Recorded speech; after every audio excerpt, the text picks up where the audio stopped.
Voici une rue du centre de Rome, et ici un quartier résidentiel de Naples. Ce que vous voyez n'est ni un cas isolé, ni un montage Photoshop, c'est simplement leur apparence. Je ne dis pas que ces villes sont des poubelles ou quoi que ce soit. Rome et Naples sont synonymes de beauté et de charme, mais elles ont un gros problème, les déchets. À côté des collines ondulantes, des rues pavées et des sites classés au patrimoine mondial de l'UNESCO, vous avez d'énormes tas de déchets. Et oui, c'est vraiment grave. Imaginez 4,3 millions de personnes produisant 2700 tonnes de déchets non recyclables chaque jour. Cela ne semble pas si grave jusqu'à ce que vous réalisiez que la plupart de ces déchets finissent dans des poubelles pleines, sur les trottoirs ou dans des décharges illégales. Il y a clairement un problème. Dans certains quartiers de Rome, la situation est devenue si grave que l'odeur des déchets pourrissants et débordants a attiré la faune sauvage des environs. En 2022, plus de 23 000 sangliers sauvages sont sortis des forêts environnantes pour errer dans les rues de Rome à la recherche de nourriture dans ces poubelles. La situation en Campanie est pire. Avec 5,8 millions d'habitants, la Campanie compte un nombre embarrassant de 5 000 décharges, réparties dans 55 communes. Pour vous donner une idée, regardez ceci. Voici la Campanie avec les points marrons indiquant les sites de décharge potentiellement pollués dans la région. Comme vous le voyez, les provinces de Naples et de Caserte concentrent le plus de sites. En dézoomant, on observe un triangle de la mort. Et non, je ne parle pas du triangle des Bermudes, mais plutôt de cette zone à seulement 24 km au nord-est de la ville de Naples, qui comprend les villes d'Acera, Nola et Marigliano. C'est l'une des plus grandes décharges illégales d'Europe, autrefois la plus vaste. On comprend pourquoi on l'appelle le triangle de la mort. Elle est aussi appelée terre des feux à cause des nombreux feux de décharge qui y brûlent. Ainsi, le sud de l'Italie est submergé par les déchets. Rien de tout cela n'est dû au hasard. Et comme Singapour ou le Rwanda, c'est réversible. Mais Rome et ses problèmes de déchets ne se sont pas faits en un jour. Les problèmes d'ordures en Italie tiennent en 3 mots: trafic illégal de déchets. La capitale et la 3e ville du pays ont toutes deux souffert d'une mauvaise gestion des déchets, entraînant de graves conséquences. Et cela ne date pas d'hier. Pour agir, il faut d'abord comprendre comment la situation est devenue si grave. Tout a débuté fin des années 80, quand des familles à du crime organisé, des industriels et des politiciens locaux ont exploité une faille dans la gestion des déchets. En Campanie, le chef de ce clan était la Camorra, en gros les parrains de la mafia napolitaine. Ils ont géré la collecte et l'élimination de déchets dangereux, surtout du nord de l'Italie, à moindre coût pour les entreprises. Leur site d'enfouissement idéal? La Campanie. C'était aussi simple que ça, surtout parce que la Campanie était une région agricole plus pauvre et moins développée. Donc en gros, ils pouvaient jeter ces déchets n'importe où. Et oui, je veux bien dire n'importe où. Des carrières, champs, grottes et la Méditerranée.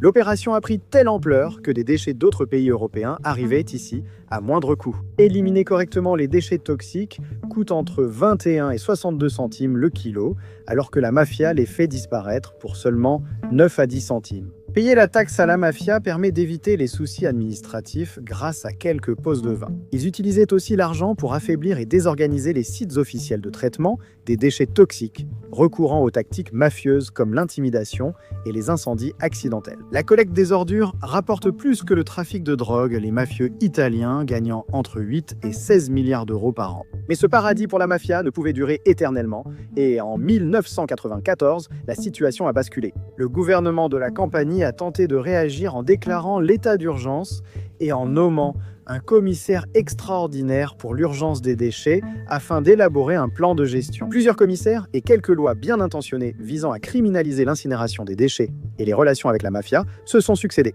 Les mêmes problèmes de corruption à l'origine de cette affaire ont aussi fait obstacle. Chaque grande crise de l'histoire a révélé la même erreur, de la Grande Dépression au krach financier de 2008.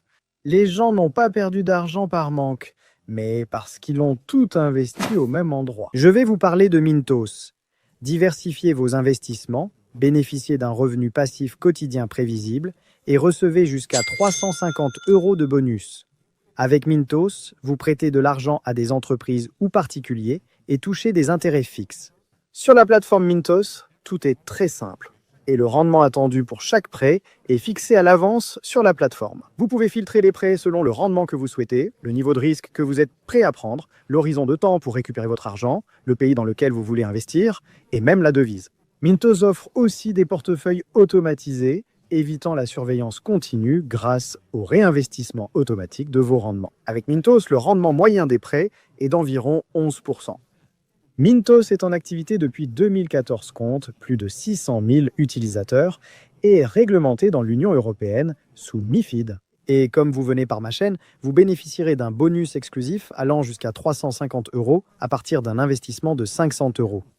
Cliquez sur le lien ou scannez le QR code pour l'obtenir maintenant. Des rendements stables, aucun risque pour vos investissements et en plus, un bonus. Ne ratez pas cette opportunité et bonne chance. Les années 90 ont été tout aussi mouvementées pour Rome, car la collecte des déchets dans la capitale est passée d'un système de porte-à-porte, où les ordures étaient sorties un jour précis de la semaine, à un système géré par la mairie qui consistait à jeter les déchets dans de grands conteneurs dans les rues. Ces grands conteneurs se remplissaient vite, causant du désordre dans les rues.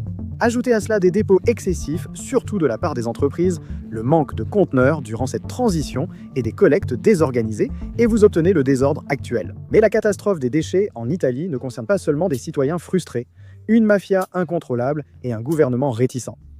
Si vous avez déjà visité l'Italie, il se peut que vous ayez contribué à la crise des ordures. Le tourisme influe fortement sur la quantité de déchets à gérer dans ces villes. L'Italie reçoit environ 65 millions de touristes internationaux par an, ce qui en fait le 3e pays le plus visité d'Europe et le 5e mondial. Avec 10 millions de touristes à la capitale et 2 millions à Naples, les systèmes de gestion des déchets déjà sous pression sont encore plus affectés.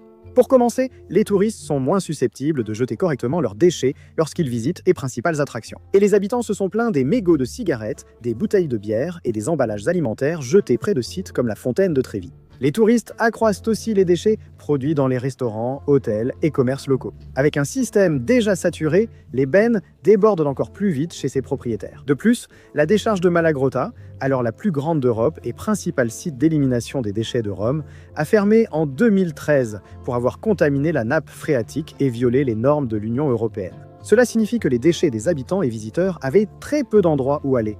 En Campanie, près de 17 incendies de déchets brûlés survenaient chaque jour en 2009, et en 2019, environ 70 incendies illégaux de déchets ont été signalés entre Naples et la ville de Caserte en l'espace de 2 jours.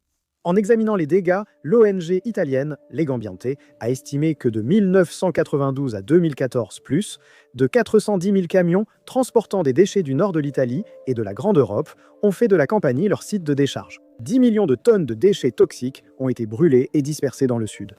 Les statistiques de santé rendent la situation tout aussi alarmante. Des rapports de l'Institut national de la santé italien en 2015 ont montré un lien entre le déversement illégal de déchets en Campanie et la hausse des cancers, leucémie, malformations congénitales et la baisse de l'espérance de vie. Pour Acera, situé dans le triangle de la mort, cela a augmenté les taux de cancer de 30%.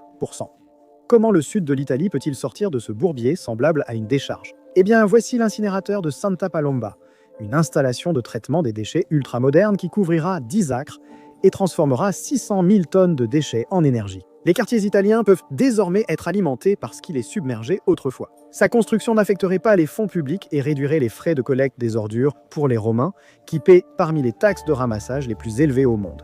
Il y a juste un problème. L'incinérateur ne sera prêt qu'en 2026.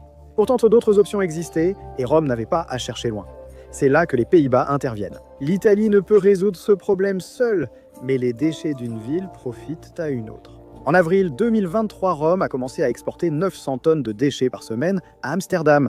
C'est exact, les déchets sont un produit d'exportation et c'est un marché lucratif. Cette fois, cependant, Rome devra payer pour ce service, ce qui coûtera très cher. Entre 100 et 180 millions d'euros par an pour être précis. Cela permettra à la ville de respirer, donc ça en vaut la peine.